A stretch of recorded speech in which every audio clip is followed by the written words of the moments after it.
PS-നെ കണ്ടിട്ടുണ്ടോ? അടുത്ത് കണ്ടിട്ടുണ്ടോ? കണ്ടിട്ടില്ല. ഞാൻ പരിചയപ്പെട്ടിട്ടില്ല. ഞാൻ ആദ്യമായിട്ട് ഇപ്പൊ കാണാൻ വരുക. അച്ഛൻ പറഞ്ഞ് കേട്ടിട്ടുണ്ട്, അല്ലാതെ ഞാൻ ഇതുവരെ നേരിട്ട് കണ്ടിട്ടില്ല. ഞാൻ ആദ്യമായിട്ടാണ് ഇപ്പൊ കാണാൻ വരുന്നത്.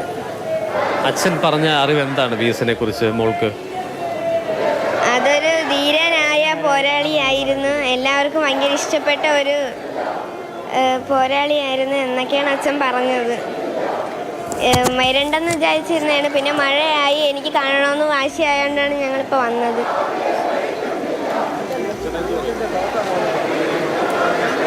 PS-നെ കുറിച്ച് എന്തോ പറയാനാണ്, ഒരുപാട് ഉണ്ട് പറയാനായിട്ട്. ഒന്നും പറയാൻ വാക്കുകൾ കിട്ടുന്നില്ല. കൊണ്ട് കാത്തു നിൽക്കുകയാണ് നമ്മൾ, വാക്കുകൾ കിട്ടുന്നില്ല ഒന്നും പറയാനേ. ഞാനും എൻ്റെ കുടുംബം എല്ലാവരും ഉണ്ട്. അതെ, മഴ തോന്നുന്നത് തന്നെ വലിയ കാര്യം. പാരിപ്പള്ളിയിലെല്ലാം നല്ല രീതിയിൽ മഴയായിരുന്നു. ചാത്തന്നൂർ ഇതുവരെയും കുഴപ്പമില്ല, നല്ല രീതിയിൽ എല്ലാവർക്കും ഒന്ന് കാണാനും സഹകരിക്കാനും പറ്റുന്നുണ്ട്. അത്ര തന്നെ.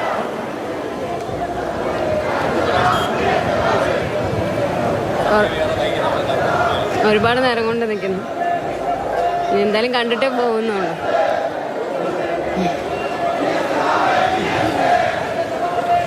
ചേട്ടാ, PS-നെ കുറിച്ച് എന്താണ് പറയുന്നത്? PS-നെ കുറിച്ച് എന്താണ് പറയുന്നത്?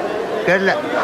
PS-നെ കുറിച്ച് എന്താണ് പറയുന്നത്? PS നല്ലൊരു മനുഷ്യനായിരുന്നു, നല്ല ആദർശവാദിയായിരുന്നു.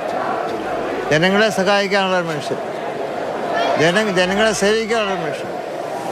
ഞാൻ കൂടുതൽ പറഞ്ഞു കഴിഞ്ഞാൽ അധികം കടന്നു പോകും. അവിടെ PS ഏറ്റവും നല്ല മനുഷ്യൻ.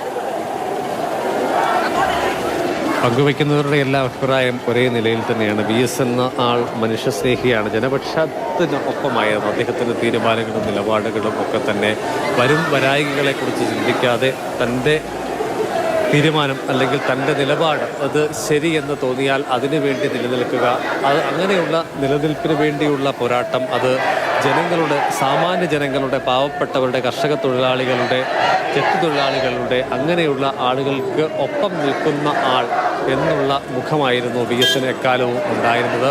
ആ നിലപാടുകൾക്ക് വേണ്ടി അദ്ദേഹം ഒരു വിട്ടുവീഴ്ചയ്ക്കും തയ്യാറായിരുന്നില്ല എന്നുള്ളതും ഏറെ ശ്രദ്ധേയമാണ്.